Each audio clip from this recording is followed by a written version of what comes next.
Mana potion coffee brews so good you'll be wondering what mage cooked that up.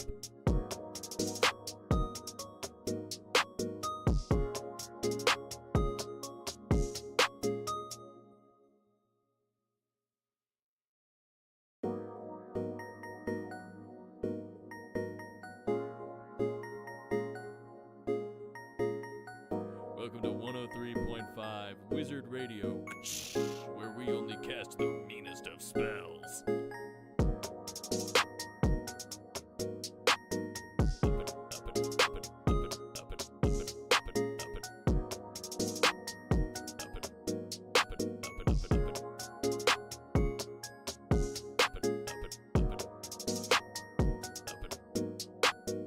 Mage cooked that up.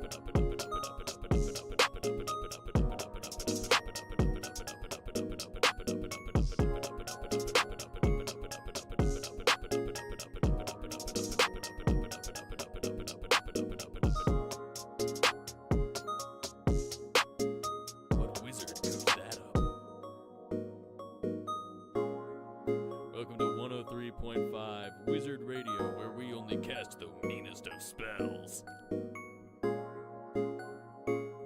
Mage cooked that up.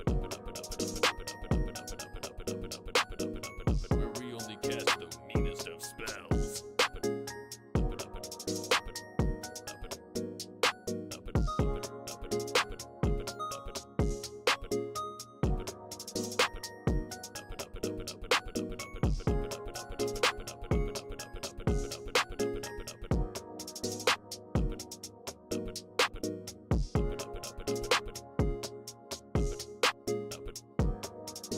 Mana potion coffee brews so good you'll be wondering what mage cooked that up.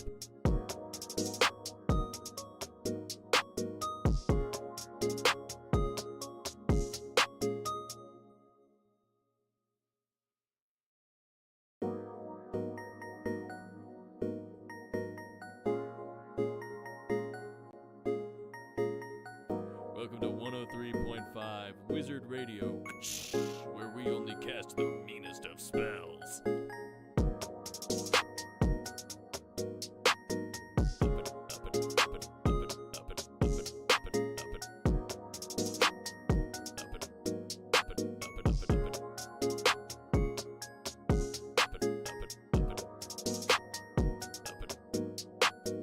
Mage cooked that up.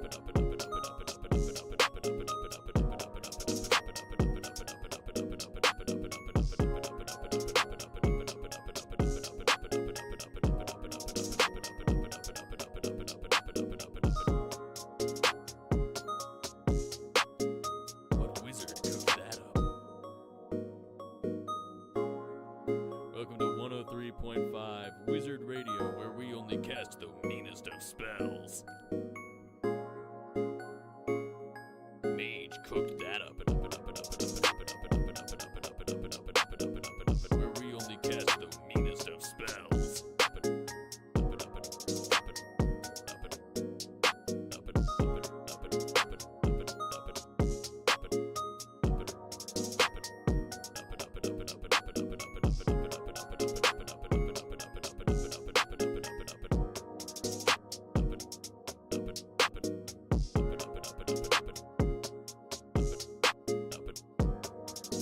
Mana potion coffee brews so good you'll be wondering what mage cooked that up.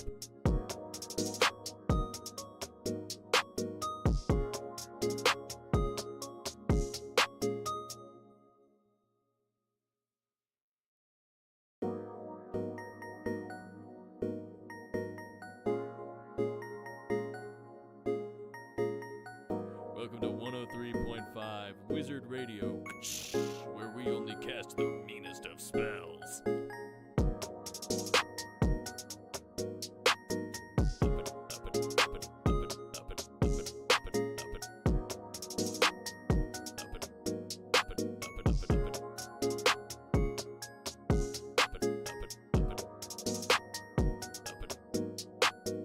Mage cooked that up.